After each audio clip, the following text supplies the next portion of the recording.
Hey gamers, welcome to Ongaku Concept, and today I'm going to teach you about chord function through RPG classes. Ongaku Concept.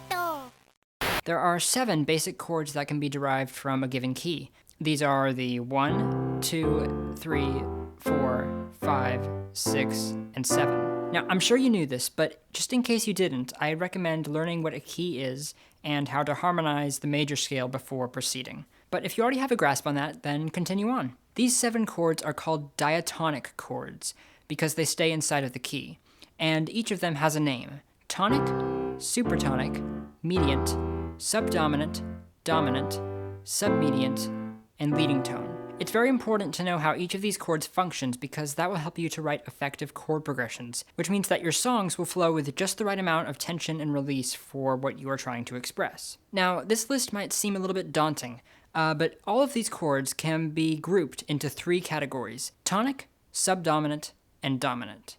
And they can all be treated like classes in an RPG.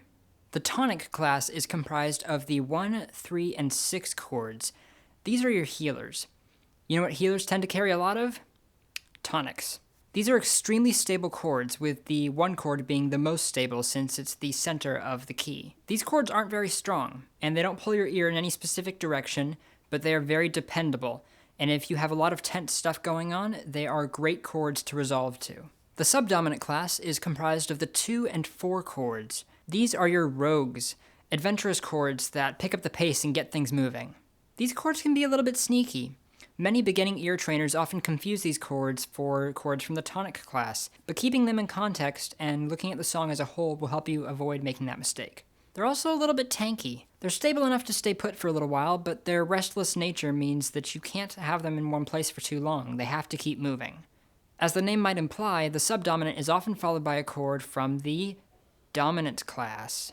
The dominant class is comprised of the 5 and 7 chords, tense chords that dish out as much damage as possible before being returned to the healers. The 5 chord, particularly when you add the 7th, is the highest point of tension in a major key, and it resolves naturally to the tonic chord in something called a cadence. The dominant to tonic relationship is the most important relationship in Western music.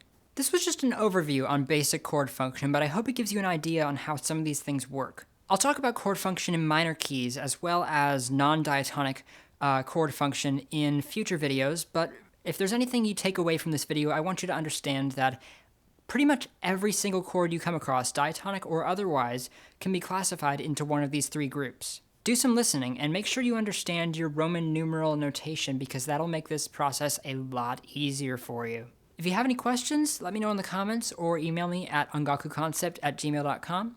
If you want to discuss this topic with other video game music fans, I suggest joining the Facebook group at facebook.com/groups/ongakuconceptvgm. Thank you guys for watching, and I'll see you next week.